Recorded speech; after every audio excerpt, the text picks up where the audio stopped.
Nous voici à la dernière vidéo de cette première partie. Donc, pour reporter notre base de corsage sur le carton, nous avons besoin de carton. Nous avons besoin ici de 2 poids. Alors, ça peut être n'importe quel poids. Moi, j'aime beaucoup travailler avec les éléments de halter de 500 grammes. C'est pratique. C'est enrobé de caoutchouc.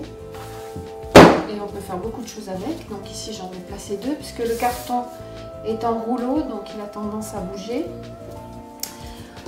Nous avons besoin d'une bonne paire de ciseaux, papier carton, du ruban adhésif, un critérium ou un crayon bien taillé, une règle, une bonne règle.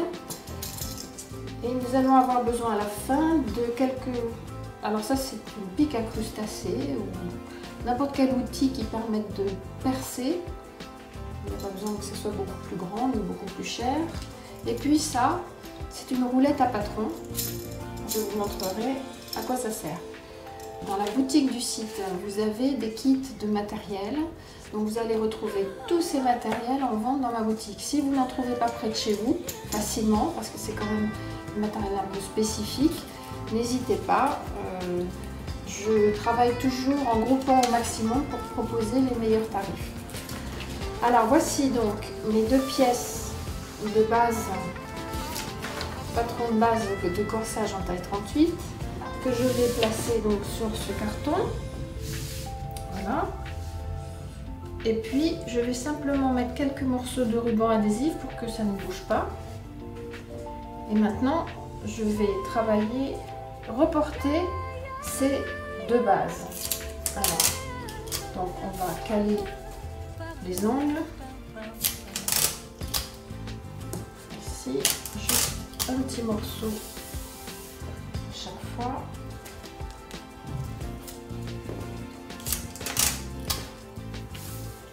Bien à plat. Faites attention d'être bien à plat. Donc n'hésitez pas à passer la main comme ceci pour que tout soit bien à plat. Là aussi, c'est important d'être précis pour ne pas reporter les mêmes erreurs à chaque patron que vous allez construire plus tard. Donc voilà, vous allez faire la même chose pour la deuxième partie. Donc maintenant, on va reporter donc tout le dessin du tour de cette pièce. Tout ce qui est droit, vous pouvez le redessiner avec la règle et le critérium ou le crayon.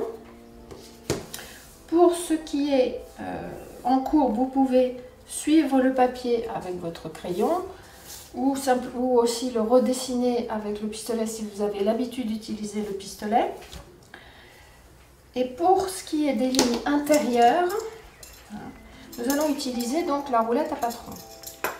Parce que nous allons redessiner sur le carton toutes les lignes que vous voyez ici dessinées sur le papier. C'est très important et il faut qu'elles soient reportées de façon précise.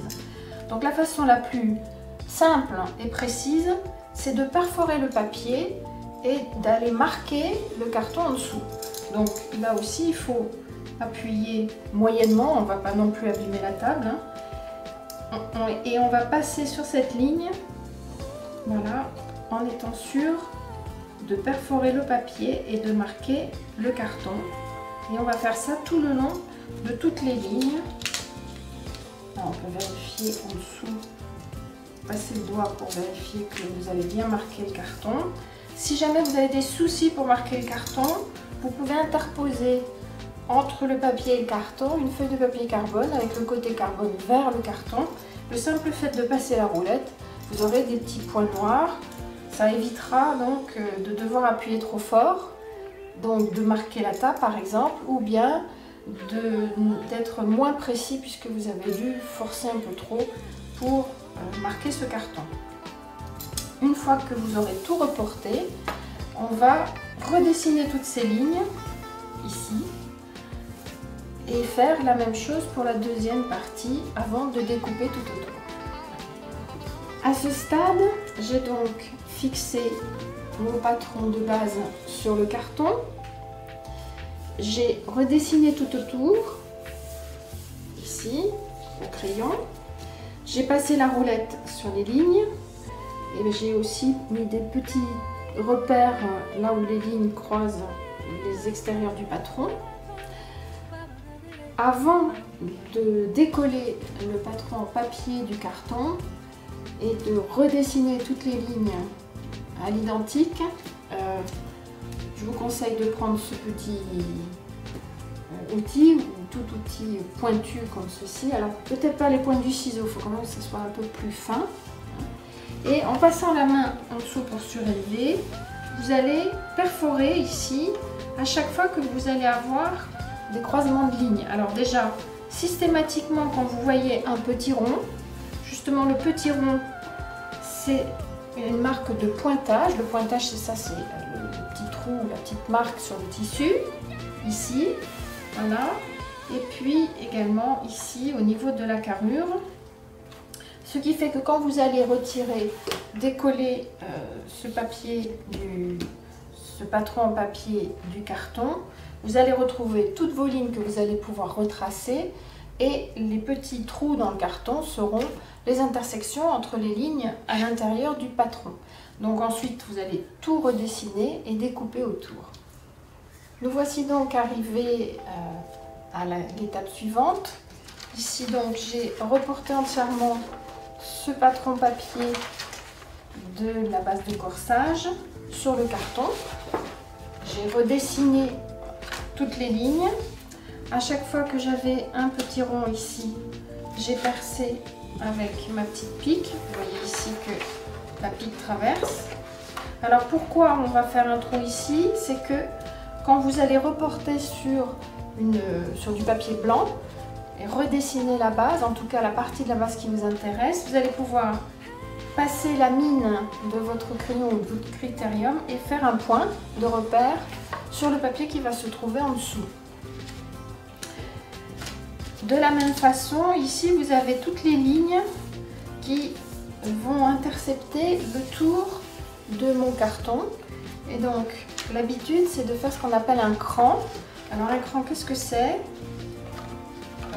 Il suffit simplement de donner deux petits coups de ciseau sur un petit centimètre de part et d'autre du trait et vous obtenez en fait ce cran qui fait à peu près la taille de votre mine ou de votre pointe de crayon s'il est bien taillé. Une fois que vous aurez fait toutes ces opérations, il vous suffira de reporter le nom. Et donc ici j'ai marqué base corsage taille 38 et j'ai marqué devant puisqu'il s'agit de la partie devant du patron. Conservez bien ce carton, ne le pliez pas, essayez de ne pas le rouler non plus, mais si vous pouvez le conserver à plat c'est mieux. Quant à la partie papier, je vous conseille de ne pas la jeter.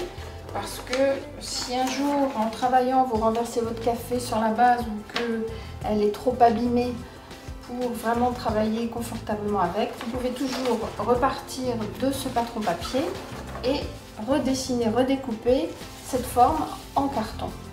Maintenant, pour moi, il va rester à faire la même opération sur la partie dos qui est ici.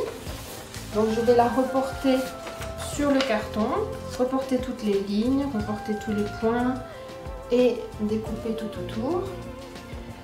Voici la fin de notre première partie. Donc à faire chez vous exactement les mêmes opérations avec le patron de la base de la jupe et le patron de la base du pantalon.